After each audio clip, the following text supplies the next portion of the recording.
Welcome to episode 21 of Renovation Reality here in Brookhaven, Georgia. Now remember, last week I told you you didn't get to go back into the house, and that is true, but we have hit a final snafu with only 4 days left.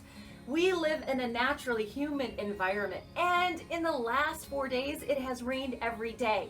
Currently we have 93% humidity, and we like to call those bad hair days, but unfortunately it also affects the drying time of the hardwood floors. They've been stained and they're sitting there and they're having a hard time dry.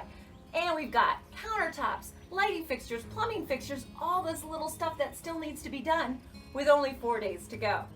But we've got a very special guest this week, and I can't wait to take you through the house on the outside with this special guest to show you what she does to make sure that the house feels good when the family moves in. So make sure you watch it all the way through.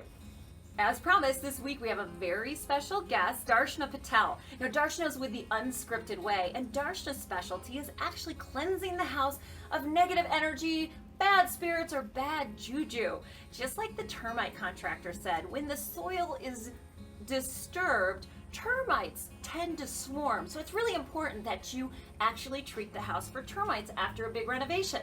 Well, the homeowner kind of thought the same thing about bad juju and bad spirits. I've actually had Darshana treat my personal house, and it was pretty cool. It's a neat little ritual, but more importantly, I'm a child of the 80s. I grew up with poltergeists. I kind of believe in this stuff. After she treated my house, my boyfriend broke up with me. It was really awful, but I figure it's her fault. No, I'm kidding. But she cleansed the house, but also protected it from negative energy or bad juju from coming in. So maybe that's why he broke up with me. I don't know. Have you ever had any weird experiences in your house that you could use someone like Darshana?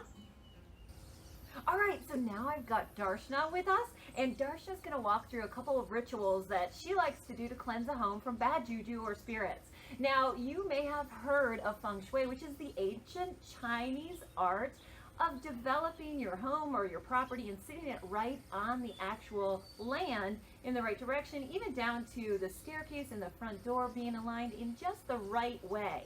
Darshana comes in after the fact, so kind of explain to us what you do. Sure. So what I do, I work with the energy in the home. So I'm feeling it out. I'm picking up on where energy might be stuck or stagnant, not moving. I'm feeling where the energy might be a little low. And we're bringing some harmony and some movement to the energy, the chi that also Feng Shui is working with. And we're raising the vibration and infusing the homeowner's intentions like love and peace, well-being, and ease into the house as well. Okay, so you're in Atlanta. I'm sure you've run into some really kind of freaky situations. Do you have any good stories for us? I have so many. The one that speaks to me right now is a home, brand new construction, built on a Civil War battlefield, and so there were a lot of poltergeist activity happening in the house. So I went in and helped the homeowner kind of clear away those spirits. I do everything with love, so we're helping to transition these energies into the light. Oh, that's so cool. So watch it all the way through so you can see a few of these rituals, and we'll make sure that Darshana's information is at the end of this video in case you have some weird things you want to cleanse out of your space. Okay, so this will be just feeling where stuff is, and I know that corner already has something. So what I'm doing right now, I'm using dowsing rods, which have been used to locate things for thousands of years. So what I love doing is walking through a space, and when I feel like there's some dense energy, like over in that corner, these dowsing rods will confirm that for me, and then I'll work to move the energy, and then you should start to change. It might point in a different direction, and then I'll keep moving the energy out like that.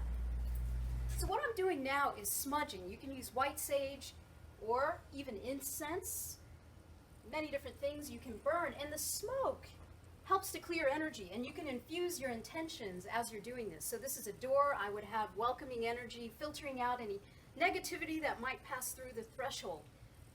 So what I'm using now is a lavender spray. It's a wonderful way to raise the vibration of any room. So this is best outside the front door and then all the way through each room of the house. So what I'm doing now is using sea salt around the perimeter of the house. So once you've cleansed the home, this is a great way to create an energetic boundary to keep the bad stuff out and keep the good stuff in. As you're doing this, You can work your way around the perimeter of the house. Just be careful of shrubs because they don't like salt. Thank you for watching episode 21 of Renovation Reality. Now, before we end this episode, we had a great comment come in on the website. Now, I wanted to cover it real quick. Whenever you build or do a renovation like this, you should have a contract with whomever's taking on this project. Part of that contract has to do with final walkthrough items. Now, when a project like this is completed, there are little things like caulk and paint and things that aren't quite right. Make sure you hold a little bit of your cash back or have something in the contract that requires your builder or renovator to come back and make sure the house is perfect for you. Thanks again for watching Renovation Reality and sending this link off to your friends, family, loved ones, clients, coworkers, whomever is thinking of doing a renovation to this level.